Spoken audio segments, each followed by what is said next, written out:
Sobat Polri, berjumpa lagi dengan saya Brikpol Anggita, masih di podcast yang sama, podcast Tatak Terawang Tungga Polres Rejang Lebong.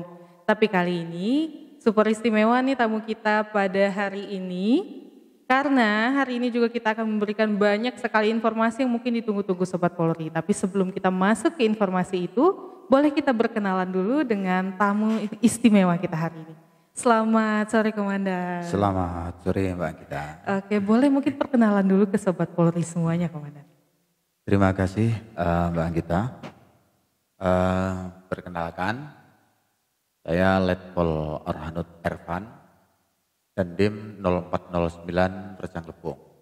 Rejang Lebong itu di salah satu kabupaten provinsi Bengkulu, kebetulan karena selaku Dandim, dalam hal ini mengampu 3 wilayah kabupaten, yaitu Kabupaten Rejang Lebong, Kepahyang, dan Lebong. Demikian Mbak Anggita. Sebenarnya saya yang agak nervous ini Komandan ya, karena tamu kehormatan sore hari ini sudah datang ke podcast kita, podcast Tatak Terawang Tungga ya Komandan. Nah hari ini kita akan membahas tentang rekrutmen Catam PK 2025 ya Komandan. Betul. Ya. Jadi mungkin Sobat Polri semuanya juga menunggu sekali ini peluang untuk bisa bergabung, karena pembukaan rekrutmen Catam PK 2025 ini boleh diberitahu mulai kapan sampai kapan ini Komandan? Oke, terima kasih. Sebelumnya mungkin kedengarannya agak aneh atau kurang pas. Kenapa kok Dandim mengadakan atau melaksanakan podcast? Sudah Dandim lah tentra melaksanakannya podcast di tempatnya Polres, di kepolisian, mengiklankannya juga tentang tentara kan gitu.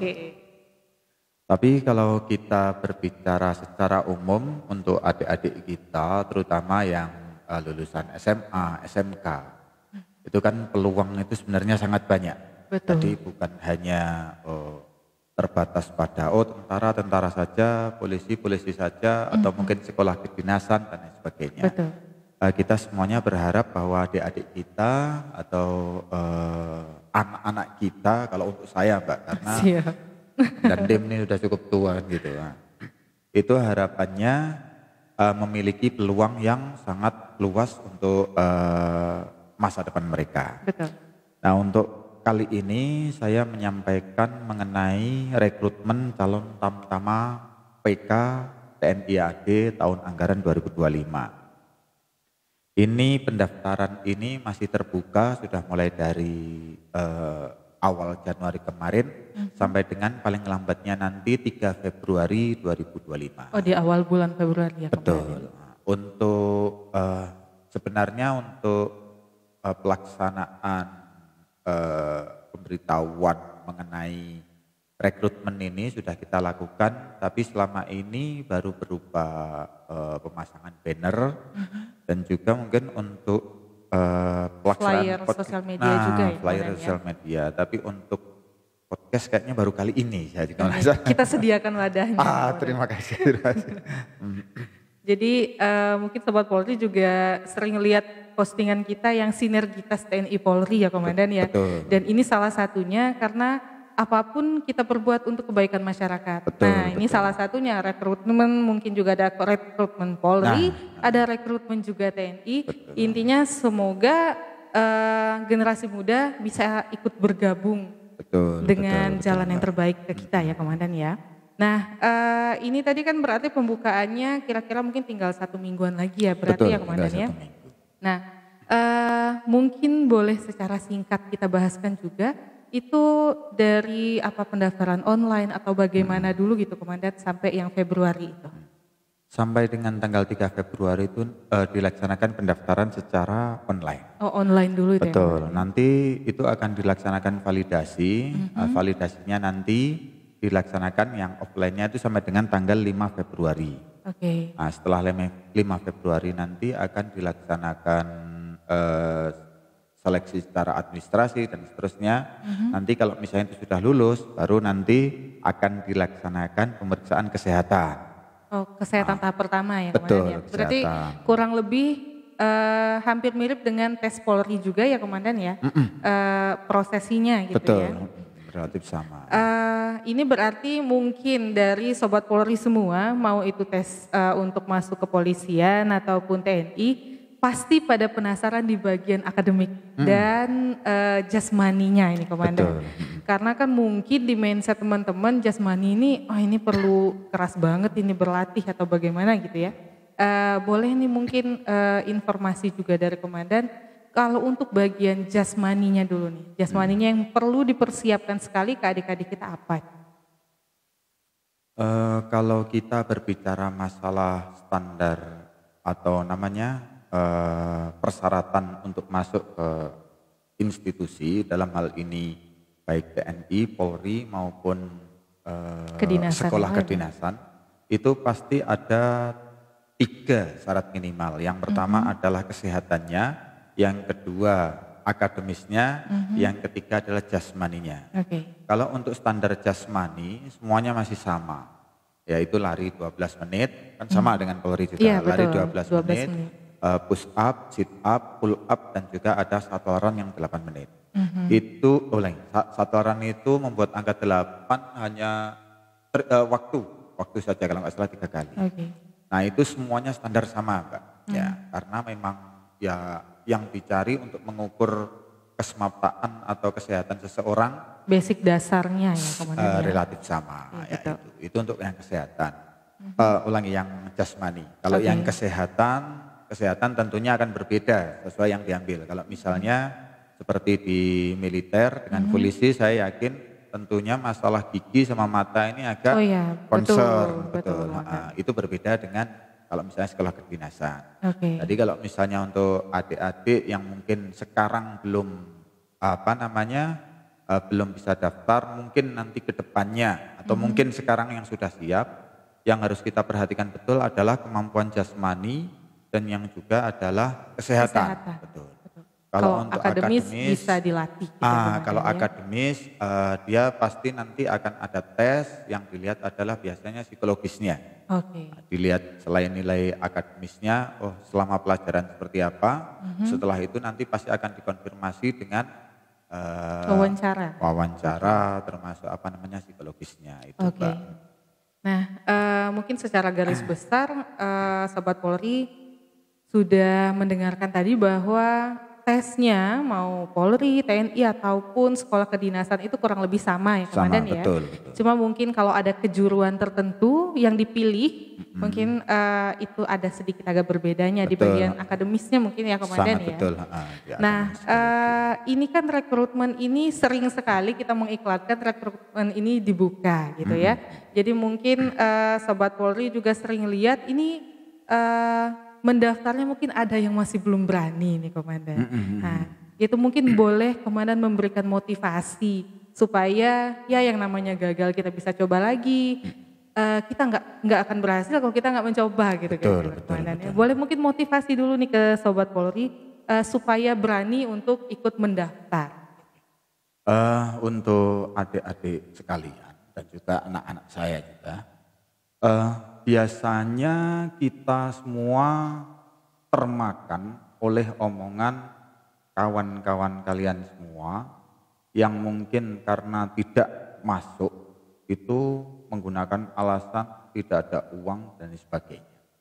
Tapi yakinlah bahwa semua pendaftaran baik itu TNI, Polri maupun sekolah kedinasan yang lain itu semuanya tidak akan dipungut biaya. Ya yakinlah bahwa tidak akan dipungut biaya. Kalau misalnya ada yang mengeluarkan biaya, yakinlah bahwa itu tertipu.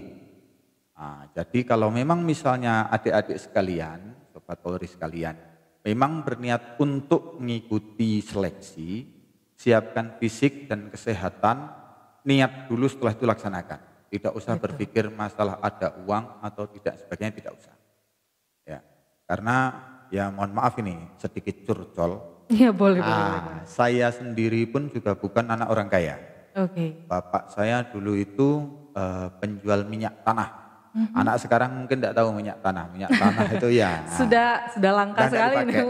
Setelah terakhir 2003 kalau nggak salah itu berganti LPG. Nah itu minyak tanah sudah mulai berkurang di peredaran. Bapak saya dulu jualan minyak tanah. Saya pun waktu pendidikan sampai dengan taruna setiap libur juga masih menyempatkan untuk ikut jual minyak tanah. Nah, jadi ya semuanya yang penting tergantung niat, kesiapan fisik dan kesehatan kita niatkan berani dulu. Betul. Kalau sudah berani melangkah, misalnya kali ini tidak berhasil, kita sudah mencoba, kita evaluasi. Ya harapannya adik-adik punya keberanian, punya keinginan untuk merubah nasibnya, berjuang seperti apapun cita-citanya itu bisa dikejar. Baik. Jadi mungkin Sobat Polri juga mendengar ini tadi tergerak nih hatinya. Jangankan Sobat Polri, saya tergerak nih Komandan. Tapi berhubung sudah pakai seragam, alhamdulillah. Karena saya pun dulu 4 kali tesnya baru lulus nih Komandan. 4 kali baru lulus, ya. Jadi semua butuh proses, semua butuh usaha gitu ya Komandan ya. Mengenai tentang, kembali lagi tentang rekrutmen ini tadi Komandan. Di tahun 2025 mungkin kalau kita boleh tahu juga, mungkin ada Sobat Polri yang belum siap nih mendaftar di awal tahun ini. Apakah akan ada buka kembali di bulan-bulan berikutnya walaupun mungkin dengan jurusan yang berbeda? Kalau untuk di TNI sendiri itu untuk rekrutmen itu ada 6 kali dalam setahun. Yang pertama adalah rekrutmen untuk tamtama, calon tamtama itu 2 kali, yaitu di awal tahun di bulan Januari ini. Yang kedua nanti di semester kedua bulan Juli atau Agustus. Yang kedua ada lagi rekrutmen untuk Bintara. Bintara ini hanya 1 kali, 1 tahun. Nanti kurang lebihnya di bulan Maret. Yang keempat ada lagi rekrutmen untuk akademi. Nah itu kalau di Angkatan Darat dia akademi militer. Itu rekrutmen juga mulai dari awal tahun, tapi nanti seleksinya di sekitar bulan Maret, April, Mei. Karena dia tingkatannya sampai dengan nasional, jadi bisa sampai 3 tahap. Cukup panjang berarti ya untuk yang akademi ya Komandan ya? Betul. Nah selain itu yang untuk alumni dari SMA. Kalau untuk yang dari S1 ada lagi yang dia perwira karir. Jadi dia memang khusus untuk merekrut perwira, tapi dari jalur yang S1. Itu yang kita laksanakan di TNI Angkatan Darat sendiri. Berarti ada cukup banyak lowongan nih ya Sobat Polri ya. Jadi nggak ada alasan saya nggak punya lowongan pekerjaan nih. Tinggal teman-teman mau mencoba atau enggaknya gitu ya Komandan ya. Karena nggak hanya TNI, Polri pun juga melakukan pembukaan rekrutmen yang serupa. Yang mungkin iringan nih waktunya. Jadi sebenarnya ada banyak sekali kesempatan untuk bisa bergabung di kemiliteran maupun sekolah-sekolah kedinasan gitu ya Komandan ya. Jadi mungkin untuk Sobat Polri ini Komandan, untuk terakhir nih pertanyaan saya. Kalau misalnya Sobat Polri ini kan masih ada waktu 1 minggu lagi untuk mendaftar. Setelah melakukan pendaftaran online, mungkin boleh diinformasikan nih pendaftaran online-nya di website apa gitu ya Komandan ya? Boleh. Terus juga nanti setelah pendaftaran online datangnya kemana? Misalnya mau menyerahkan verifikasi dan segala macam. Baik. Untuk rekrutmen ini itu bisa diakses di tni.mil.id, tniad.mil.id. Itu untuk adalah rekrutmen. Nanti di sana akan ada kolom tersendiri yang untuk mengisi rekrutmen. Setelah itu nanti akan dilaksanakan verifikasi dan seterusnya. Nanti akan diserahkan atau diarahkan di sana kodim maupun korem terdekat. Nah kalau misalnya verifikasi bisa di kodim, nanti setelah itu kalau itu sudah baru akan langsung dilaksanakan di tingkat korem. Nah nanti dari korem baru akan dilaksanakan di tingkat kodam. Kalau untuk di Bengkulu ini kodamnya sampai sekarang masih ikut di kodam yang ada di Sumatera Selatan di Palembang. Nah, jadi verifikasi fisiknya nanti dilaksanakan di korem yang di kota Bengkulunya. Setelah itu baru akan pusatnya baru dilaksanakan di kodam. Berarti yang dari Rejang Lebong pun nanti verifikasinya ke Kodim, baru ke Korem Bengkulu. Nanti kalau lolos lagi baru ke menginduk ke Sriwijaya. Ke Sriwijaya di Palembang. Nah ya Sobat Polri ya, boleh nanti diakses tniad.gmail.id ya Komandan ya. Semoga dalam waktu 1 minggu ini masih memberi kesempatan untuk Sobat Polri sekalian bisa mendaftar dan ikut bergabung di TNI AD ya Komandan ya. dalam momen rekrutmen calon tamtama prajurit karir 2025. Baik Komandan, sebenarnya mungkin masih banyak nih yang harus ditanyakan. Tapi mungkin kita izinkan dulu Sobat Polri mungkin yang akan menuliskan komentarnya atau ada yang mau ditanyakan kembali supaya bisa lebih luas lagi pembahasan kita di podcast berikutnya. Ini tandanya Komandan harus kembali lagi ke podcast Tatak Terawang Tungga ini. Bisa. Karena kali ini requestnya ya Sobat Polri ya, kali ini materinya rekrutmen Catam PK 2025. Berarti untuk next selanjutnya mungkin kita bisa membahas program dan sinergitas antara TNI dan Polri. Boleh mungkin nanti bersama Pak Kapolres juga ini nanti Komandan ya. Baik untuk terakhir nih Komandan, paling terakhir boleh mungkin pesan-pesan Kamtibmas untuk Sobat Polri semuanya supaya tetap aman menjaga situasi. Terima kasih. Baik untuk Sobat-Sobat Polri, kalau kita yang sudah dewasa, yang sudah bekerja, kita akan relatif berpikir adalah untuk mencukupi kebutuhan kita. Tapi untuk anak-anak kita, adik-adik kita, terutama mereka yang SMP dan SMA, di mana mereka masih dalam tahap mencari jati diri, kita harus memberikan mereka tujuan. Hidup mereka ini mau diarahkan kemana. Salah satunya adalah dengan memberitahu mereka bahwa di depan mereka ini masih banyak peluang. Apakah mereka ingin menjadi Polri atau menjadi tentara, TNI, ataukah mungkin masuk sekolah kedinasan yang lain, itu yang harus kita arahkan. Dan saya yakin kalau adik-adik kita punya tujuan, mereka sudah tahu keinginannya seperti apa, pasti akan menyiapkan dirinya dan berupaya semaksimal mungkin untuk mengejar cita-citanya. Dan kalau sudah semua orang sudah punya tujuan, tahu apa yang dikejar, saya yakin tidak akan berpikir aneh-aneh atau berpikir untuk melakukan hal-hal yang melanggar Kamtibmas. Penyakit itu, masyarakat akan berkurang. Ya, sangat betul itu. Karena itu untuk yang sudah bapak-bapak atau mungkin yang mas-mas, mari kita arahkan adik-adik kita agar mereka punya tujuan yang harus dikejar. Itu saja. Terima kasih Mbak Gita. Sekali lagi terima kasih ya Komandan ya. Jadi mungkin kita sekarang harus pamit dulu nih ke Sobat Polri nih ya Komandan ya. Terima kasih. Sobat Polri sekalian, ini sebenarnya saya masih nervous sampai ujung acara ini. Karena Komandan saya di depan ini. Jadi mungkin nanti untuk Sobat Polri sekalian yang mau bertanya lebih lanjut boleh menuliskan di kolom komentar. Atau juga mungkin menghubungi kita di Polres Rejang Lebong di Instagram juga bisa. Nanti akan kita sampaikan langsung kepada Komandan supaya bisa kita undang kembali ke podcast ini. Jadi mari kita pamit dulu ya Komandan. Saya Brigpol Anggita.